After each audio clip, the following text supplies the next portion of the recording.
Hey, peace, world. Thanks for pressing play on another Pay Me No Mind sports and entertainment clip.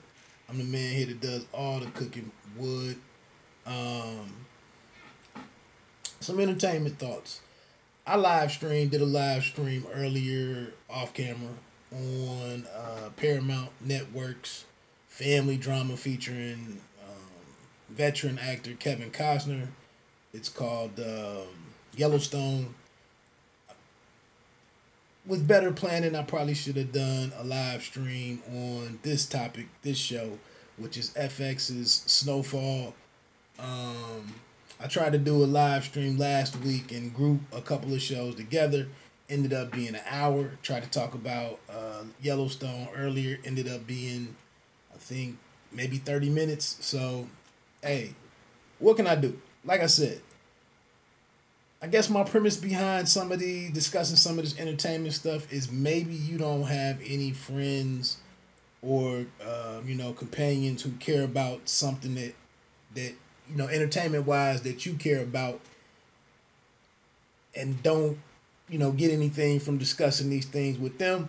I'm doing some in-depth talks and reviews on some of these series week to week as I see them.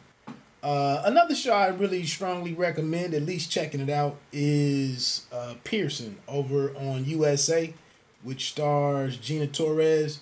I was not a fan of Scandal for personal reasons, but I was glad that it took off and that it was too over the top for me. It was too big time TV, a little soap opera-ish maybe. Some different things that they were doing with Kerry Washington. I really didn't care how it was presented, so I was out on that one. I don't know the nights on most of these shows because I watch everything on demand pretty much. So Pearson, check it out. It's on USA. Check it out on demand. It might be Wednesday night or Tuesday night. But anyway, man, getting to Snowfall this week. The Bottoms. What was this? Episode 5. It seems like the more and more shows you watch, the more and more many of them seem to kind of just be in a lull. And pacing just becomes an issue. But anyway, the episode, according to Rotten Tomatoes, the description of this episode, The Bottoms, is Andre, the police officer that orchestrated the raids last week on Franklin's organization.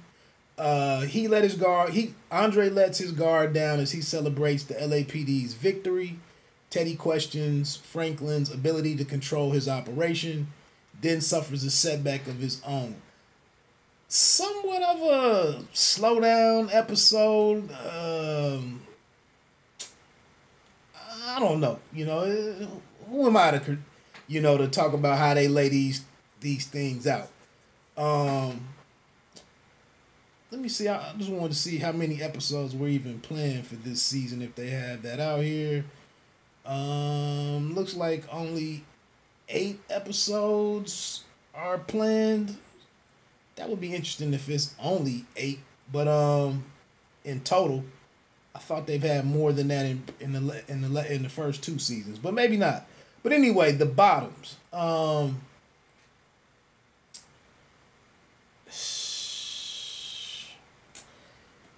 The situation with Andre, he gets drugged. It's all part of a plan hatched by Franklin to get his gun and his badge. And he spends the rest of the show kind of figuring out what to do with this gun. Is he going to try to frame Andre in some way?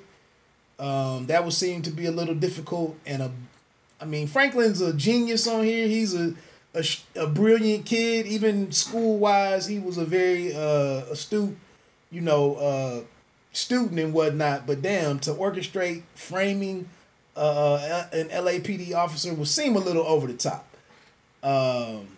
His father has already warned him a couple times that you can't take out a police officer, and it looks like in some ways Franklin is going to take heed to that advice.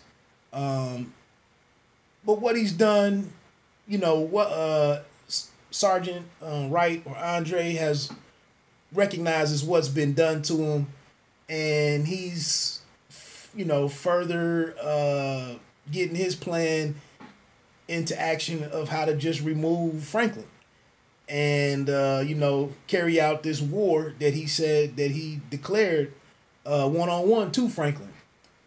And so the police officer Andre gets his daughter he's getting his daughter out of town. He's got another officer that he's working with to kind of set up some things. He's been suspended after losing his firearm and his badge. And so he's working with this other police officer to get some things in order. And it seems like they want to kidnap Franklin as soon as they can figure out where he lays his head. Franklin has kind of gone underground, and the officer is looking to take him off the board. I mean, he made a very stern threat to Franklin, and it seems with his war background, he's killed before. It seems like he believes it's a righteous thing to do in order to save his neighborhood in light of the devastation that he's seeing firsthand from these drugs, from crack cocaine. So he's justified it in his mind, and it seems like he could be going outside of the legal system and police work to get this done. So other than that, Franklin and his mom, they go back and look into what went on with the property that they bidded on and lost to, ironically, to his mother's old boss. They go put together a plan to get that property. This is kind of maybe the way that Franklin offsets, all the lives he's negatively impacting. This is a way to give back and sow into the neighborhood and the community. It's often part of some of these different, organized crime organizations and whatnot. You kind of got to take the good with the bad, or the bad with the good. Other than that, Teddy, it'll be interesting to see how he realizes, or when he realizes that he's being duped and played by his ex-wife or the mother of his child. Similar to the way that Lorena was going back and providing information to the DEA, Teddy's woman, who was supposed to be helping with the logistics, she's actually passing information back to the CIA, and it looks like the big play would be for her to take over the operation, the op, as Teddy is getting a little too deep, it seems, or just he's exposing the government, and they want to be able to burn all of these people if necessary. So Teddy was actually forced to do some cocaine, as he had to go and confront his supplier, who stopped with the drops and left Gustavo sitting around for a couple of days. And this person, I don't know if he's Colombian, but he doesn't want to continue supply until he gets this nightclub that he wanted Teddy to set up. So he forces Teddy to do some cocaine in front of him. And sometimes, you just have to wonder with this situation, like, how far is Teddy willing to go? He's risking the mother of his child and his child are now in the LA area. They're at risk here. He doesn't have his brother's no longer in play. He's a one-man team pretty much out here interacting with all of these individuals, and he really has no security.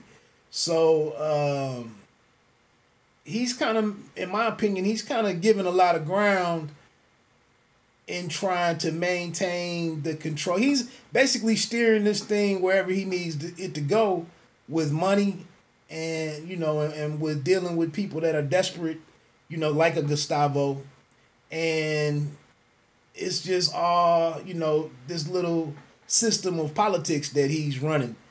But he really doesn't, he really doesn't have any real support, which is part of the reason why he wants his wife to be involved, to some degree, because he needs some type of security out here. But he goes and confronts, after he sees the raid and the dope on the table and the firearms. He goes and meets with Franklin and tells him that you got to do better than this. Like, I'm supplying you, but you can't risk. If all of this stuff continues, a submachine gun was picked up in the raid, so they're aware of the type of firearms and the firepower that this rock, distribution is attracting. And Teddy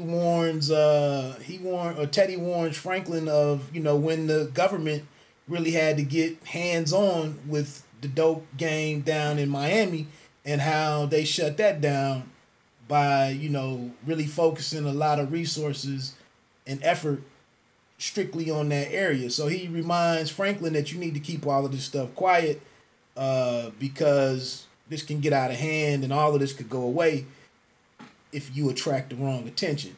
So then also on the other end, Franklin is continuing to expand into this selling it, wholesale operation versus, a lot of street activity and the hand-to-hand sales. So he sends Leon to go with Man Boy to go to enter into Inglewood, into the drug trade there. And it's a crazy dude. I can't think of his name now, but he's played a gangster before. But they go to Inglewood and meet him. This is a relative of Man Boy's, but he said he's been smoking Sherm. Is it Sherm? I think it's Sherm. Since he was, a little kid, and that he's a little bit crazy. And so Leon witnesses firsthand, that this person had a rival taped up and bound, in the kitchen. In the bathroom when they went to his apartment, and the dude comes out. He goes back to beat the dude up for making noise, and Leon sees the guy in there all bound up and realizes how unstable, this guy is, and has concerns about getting involved with him. So he comes back to Franklin, after checking it out, as Franklin tasked him to do. And he's like, I know you're not getting involved with this dude. Like, at some point in time, we're going to have problems with him. And so the guy comes out, this Inglewood character, he said he's only paying $9 for a kilo, and Franklin wants 18 because of how good their product is. And the guy says, well, and he comes back, Man Boy and Leon go report back to Franklin and say that, he can do 18 birds a week, 18 kilos a week. And it just seems like, and Franklin, thinking about money and expanding his business and empire, he's all on board with it. But you can see Leon is like, this is exposing us. Like, we don't need, this dude can't be controlled. And it's almost like it could be a setup where he just gets, they go to do a meet or a drop, and the dude jacks him and or kills him, and it could get messy. So Leon is starting to look at the fact that Franklin doesn't seem to be receptive to listening to input, from other people in the organization. And so we've seen at times where him and Franklin haven't always seen eye to eye. And maybe in the near future there's some kind of rift between these two guys. I think that's about it on this episode. Jerome approaches Franklin and kind of says, I think after being beat down by the police and being injured and all of that, He just doesn't seem to want to be involved with this as hands on. He just like to be a businessman maybe and run his shop. And Franklin, seems to have no interest in this thing stopping and only wants to expand. So they kind of have a little conversation, and Franklin just tells him, the money is great. I'm trying to get you set up. I'm trying to get us set up so that this thing is big reward, little risk. And, they just have that discussion. Franklin's continuing to restore his relationship with his mom and his father. And then, again, like I said, we kind of get an idea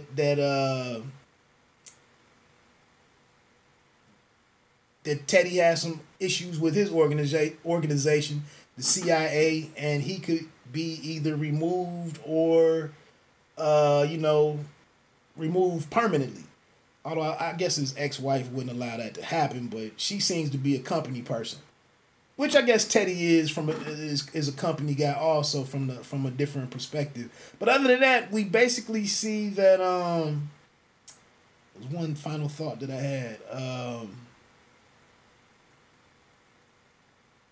Damn. I think it was about Franklin.